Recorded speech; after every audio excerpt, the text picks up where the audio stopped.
মাত্র এক সপ্তাহ। হ্যাঁ, আপনি ঠিকই শুনেছেন। মার্কিন গোয়েন্দা সংস্থাগুলোর মতে ইরান চাইলে মাত্র 7 দিনেরও কম সময়ের মধ্যে তৈরি করে ফেলতে পারে পারমাণবিক বোমার জ্বালানি। 60% সমৃদ্ধ ইউরেনিয়ামের বিশাল পাহাড় এখন তেহরানের হাতে, যা দিয়ে অনায়াসে তৈরি সম্ভব অন্তত 10টি পারমাণবিক বোমা।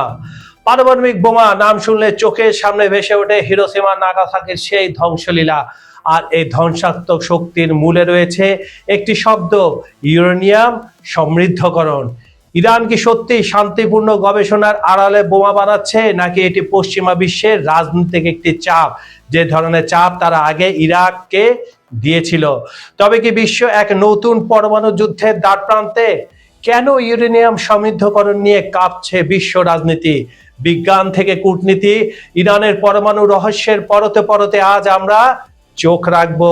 জানতে হলে ভিডিওটি শেষ পর্যন্ত দেখুন।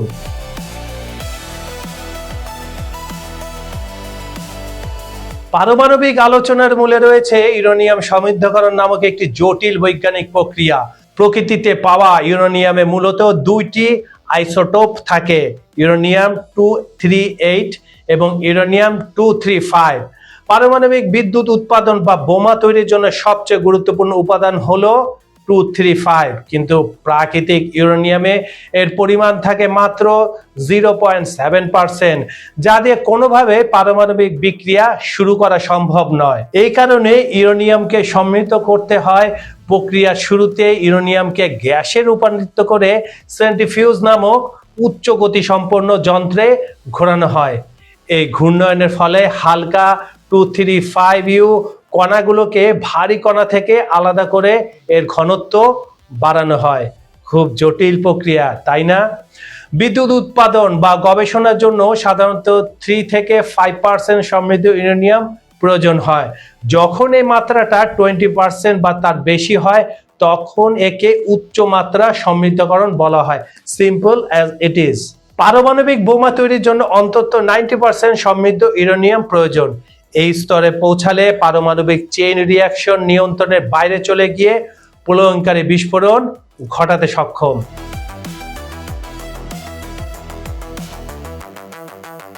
2015 সালে বিশ্বের 6টি শক্তিধর রাষ্ট্রের সাথে ইরান যে পারমাণবিক চুক্তি হয়েছিল, তাতে ইরানের উপর কঠোর সীমাবদ্ধতা আরোপ করা হয়। চুক্তির শর্ত অনুযায়ী, নাম্বার 1, ইরান সর্বোচ্চ 3.67% পর্যন্ত ইউরেনিয়াম সমৃদ্ধ করতে পারবে। নাম্বার 2, তাদের মজুদের পরিমাণ 300 কেজির মধ্যে সীমাবদ্ধ রাখতে হবে। নাম্বার 3, নির্দিষ্ট কিছু ভূগর্ভস্থ স্থাপনায় সমৃদ্ধকরণ সম্পূর্ণ নিষিদ্ধ থাকবে। তবে ঘটনাটা ঘটে 2018 সালে। যুক্তরাষ্ট্রের প্রথম দফায় নির্বাচিত প্রেসিডেন্ট ডোনাল্ড ট্রাম্প এই চুক্তি থেকে বের হয়ে যায়। এরপর ইরান ধীরে ধীরে সব শর্ত ভঙ্গ করতে শুরু করে। বর্তমানে ইরান 60% পর্যন্ত ইউরেনিয়াম সমৃদ্ধ করছে, যা আন্তর্জাতিক পারমাণবিক শক্তি সংস্থা IAEA এর কপালে দুশ্চিন্তার ভাঁজ ফেলেছে। বিশেষজ্ঞরা বলছেন 20% সমৃদ্ধকরণে মাইলফলক পার করাটাই ছিল সবচেয়ে বড় প্রযুক্তিগত বাধা। 60 থেকে 90 পৌঁছানোর পথ এখন অত্যন্ত সংক্ষিপ্ত এবং সহজ। আন্তর্জাতিক পরমাণু শক্তি সংস্থার প্রধান রাফাল গ্রোসি সম্প্রতি এক আশঙ্কাজনক তথ্য দিয়েছেন। তার মতে বর্তমানে ইরানের কাছে প্রায় 440 কেজি 60% সমৃদ্ধ ইউরেনিয়াম মজুদ রয়েছে। যদি এই বিপুল পরিমাণ মজুদকে আরো সমৃদ্ধ করে 90% নেওয়া হয়, তবে তাত্ত্বিকভাবে ইরান অন্তত 10টি, জি আপনি ভুল শোনেননি, 10টি পারমাণবিক বোমা তৈরি করতে সক্ষম। এছাড়া দেশটির কাছে আরো মজুদ রয়েছে 1000 কেজি 20% সমৃদ্ধ ইউরেনিয়াম, 8500 কেজি নিম্নমাত্রার ইউরেনিয়াম। এই মূল্যবান এবং বিপজ্জনক মজুদগুলো মূলত এসফাহানের মতো সুরক্ষিত ভূগর্ভস্থ স্থাপনায় রাখা হয়েছে বলে ধারণা করা হচ্ছে। এসব স্থাপনা এতটাই কৌশলগত যে গত বছরে একাধিকবার এগুলো বিমান হামলার লক্ষ্যবস্তু হলেও বড় ধরনের ক্ষয়ক্ষতি এড়ানো গেছে বলে ধারণা করা হয়। শুধুমাত্র গত বছর না, এই যে 40 দিনের এই বছর ফেব্রুয়ারি থেকে যে যুদ্ধটা হয়েছিল, 40 দিনে হামলা এখানে হয়েছিল, তাতে এতে কোনো ক্ষতি হয়নি। বর্তমান সংকট নিরসনে পশ্চিমা দেশগুলো দাবি জানাচ্ছে যে ইরানকে তাদের সব উচ্চমাত্রার সমৃদ্ধ ইউরেনিয়াম হস্তান্তর করতে হবে। তবে তেহরান এ দাবিতে অনড়। তাদের পাল্টা প্রস্তাব হলো তারা এই 60% সমৃদ্ধ ইউরেনিয়াম হস্তান্তর করবে না, বরং সেগুলোকে প্রাকৃতিক ইউরেনিয়ামের সাথে মিশিয়ে লঘু বা নিম্নমানের পর্যায়ে নামিয়ে আনবে। একই সাথে তারা পারমাণবিক কর্মসূচিতে দীর্ঘমেয়াদী কোনো স্থগিতাদেশের পরিবর্তে কেবল স্বল্প মেয়াদী বিরতি দেওয়ার পক্ষে। এই অনিয়মীয় অবস্থান শান্তি আলোচনার গতিপথকে আরো ধোঁয়াশাপূর্ণ করে তুলছে বলে পশ্চিমা মিডিয়াগুলো বারবার রিপোর্ট করছে। অস্ত্র তৈরির সক্ষমতা গোয়েন্দা মূল্যায়ন কি বলছে? ইরান বারবার দাবি করে আসছে যে তাদের এই কর্মসূচি সম্পূর্ণ শান্তিপূর্ণ, শুধুমাত্র বিদ্যুৎ উৎপাদন ও চিকিৎসা গবেষণার জন্য। আন্তর্জাতিক পরিদর্শক দলগুলো এখন পর্যন্ত দেশটিতে কোনো সক্রিয় পারমাণবিক অস্ত্র তৈরির প্রকল্প সুনির্দিষ্ট প্রমাণ পায়নি, বা ইরান এ ধরনের পারমাণবিক বোমার সফল পরীক্ষা বা বিফল পরীক্ষা যাই করে এ ধরনের কিন্তু কোনো প্রমাণ তারা পায়নি।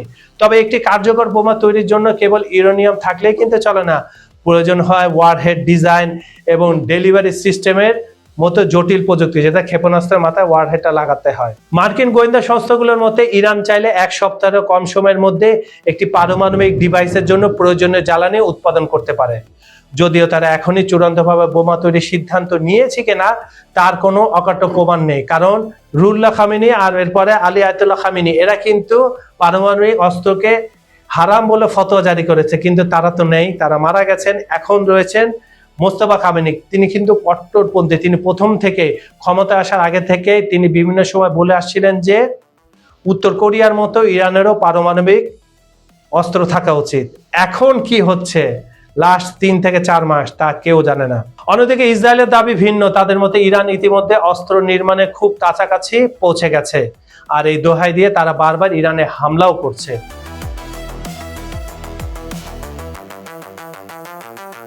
এদিকে যুক্তরাষ্ট্র ইসরায়েলের অব্যাহত চাপ এবং অবরোধের মুখেও ইরান তার অবস্থানে অনড় থাকবে বলে জানিয়েছে দেশটির প্রেসিডেন্ট মাসুদ পেজেশকিয়ান। আজ পাকিস্তানের প্রধানমন্ত্রী শেহবাজ শরীফের সঙ্গে এক ফোন আলাপে তিনি কঠোর হুঁশিয়ারি দেন। ফোন আলাপে পেজেশকিয়ান আঞ্চলিক পরিস্থিতিতে পাকিস্তানের মধ্যস্থতা ও শান্তি প্রচেষ্টার প্রশংসা করলেও এই আলোচনায় তারা অংশগ্রহণ করবে না বলে জানিয়েছে, কারণ শর্ত দিয়ে ইরান কখনো আলোচনার টেবিলে বসবে না। তবে যুদ্ধবিরতির আলোচনা চলাকালীন যুক্তরাষ্ট্রের যে ভূমিকা সেটা তীব্র সমালোচনা করে তিনি বলেন, ওয়াশিংটনের সামুদ্রিক বিধিনিষেধ এবং হুমকিমূলক বক্তব্য জাতিসংঘ সনদের পরিপন্থী। এইসব পদক্ষেপ কূটনৈতিক প্রক্রিয়ায় যুক্তরাষ্ট্রের সদিচ্ছাকেই প্রশ্নবিদ্ধ করছে। সোজা কথা, এগুলো থাকলে আমরা যুক্তরাষ্ট্রের সঙ্গে কোনো ধরনের আলোচনায় বসবো না। প্রেসিডেন্ট পেজেশকিয়ানের বক্তব্যের মূল পয়েন্ট হলো অনড় অবস্থান। কোনো ধরনের হুমকি বা অর্থনৈতিক অবরোধ ইরানকে তার জাতীয় নিরাপত্তা রক্ষা থেকে বিচ্যুত করতে পারবে না। আর ভয়াবহ পরিণতির যে সতর্কবার্তা সেটা হচ্ছে যুক্তরাষ্ট্র ইসরায়েলের নতুন কোনো সংঘাত তৈরি করলে তা কেবল মধ্যপ্রাচ্য নয়, বরং বৈশ্বিক স্থিতিশীলতার জন্য চরম বিপর্যয় ডেকে আনবে। আর আঞ্চলিক ঐক্য, পারস্য উপসাগরীয় দেশগুলোর সঙ্গে বাহ্যিক হস্তক্ষেপ ছাড়াই সম্মিলিতভাবে শান্তি ও নিরাপত্তা প্রতিষ্ঠায় ইরান প্রতিশ্রুতিবদ্ধ। পাকিস্তানের প্রধানমন্ত্রী শাহবাজ শরীফ সংঘাত নিরসনে ইসলামাবাদের কূটনৈতিক তৎপরতা অব্যাহত রাখার আশ্বাস দিলেও মূলত অপারেশনাল ঈগল ক্লকের ব্যর্থতার স্মৃতি মনে করিয়ে দিয়ে ইরান আবারও যুক্তরাষ্ট্রকে সতর্ক করলো যে তেহরানের ওপর চাপ প্রয়োগ করে কোনো ইতিবাচক ফল আসবে না। কিন্তু প্রশ্ন হলো, ইরান কি সত্যি কেবল বিদ্যুৎ তৈরির জন্য এত বড় ঝুঁকি নিচ্ছে, নাকি মধ্যপ্রাচ্যের মরুভূমির নিচে কোনো এক গোপন বাংকারে তৈরি হচ্ছে ইতিহাসের সবচেয়ে ভয়ঙ্কর সেই অস্ত্র? 60% থেকে 90%, এই সামান্য দূরত্বটুকুই এখন বিশ্ব শান্তি আর প্রলয়ঙ্করী যুদ্ধের মাঝখানের দেয়াল। যদি আজ রাতে তেহরান থেকে ঘোষণা আসে যে তারা পরমাণু ক্লাবে যোগ দিয়েছে, তবে কাল সকালে কি ইসরায়েল বা আমেরিকা রণতরী নিয়ে ঝাঁপিয়ে পড়বে পারস্য উপসাগরে? শুরু হবে কি তৃতীয় বিশ্বযুদ্ধ? আমার মতে কিন্তু না। এতে ভয় পেয়ে পিছু হটবে আমেরিকা ও ইসরায়েল। এই পারমাণবিক দাবা খেলায় কার চাল জয়ী হয় আর কাল ভুল চালে পুড়ে ছাই হবে পৃথিবী, তা হয়তো সময়ের হাতে। তবে একটা বিষয় নিশ্চিত, ইরান এখন আর কেবল কোনো দেশ নয়, বিশ্ব শক্তির গলার কাটা হয়ে দাঁড়িয়েছে তারা, বিশেষ করে পশ্চিমাদের। আপনার কি মনে হয়, ইরান কি সত্যি পরমাণু বোমা ফাটিয়ে বিশ্বকে চমকে দেবে, নাকি এটি কেবলই পশ্চিমা বিশ্বকে চাপে রাখার উল্টো একটি কৌশল? আপনার মতামত আমাদের কমেন্টে জানান। বন্ধুরা, আপনার ব্যবসা বা প্রতিষ্ঠানকে আরো বড় পরিসরে পৌঁছে দিতে চান, আপনার ব্র্যান্ডকে তুলে ধরুন হাজার হাজার মানুষের সামনে সহজে দ্রুতই। নতুন গ্রাহক খুঁজছেন, বিক্রি বাড়াতে চান, অনলাইনে পরিচিতি গড়ে তুলতে চান, তাহলে দেরি কেন? আজই আমাদের সঙ্গে যোগাযোগ করুন, নাম্বার দেওয়া আছে ডেসক্রিপশনে। আপনার সফলতার যাত্রায় আমরা আছি আপনার পাশে। আমাদের ভিডিওগুলো আপনারা পৃথিবীর কোন প্রান্ত থেকে দেখছেন কমেন্টে জানিয়ে দিন। গতকালকের ভিডিও সেরা 3টি কমেন্ট এখনই আপনারা স্ক্রিনে দেখতে পাবেন। বেশি বেশি আমাদের ভিডিওগুলো দেখুন আর কমেন্ট করুন।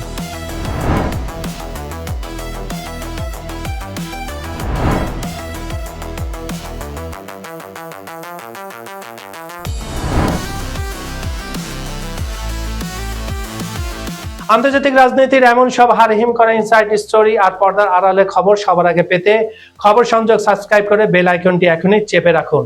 সত্যটা যেখানেই লুকানো থাকুক আমরা সেটা আপনার সামনে নিয়ে আসবই। আজ এই পর্যন্ত আমি কাজল হায়দার বিদায় নিচ্ছি। দেখা হবে পরের ভিডিওতে নতুন কোনো জ্বলন্ত ইস্যু নিয়ে। ততক্ষণ পর্যন্ত ভালো থাকুন, সচেতন থাকুন আর চোখ রাখুন খবর সংযোগে। আল্লাহ হাফেজ।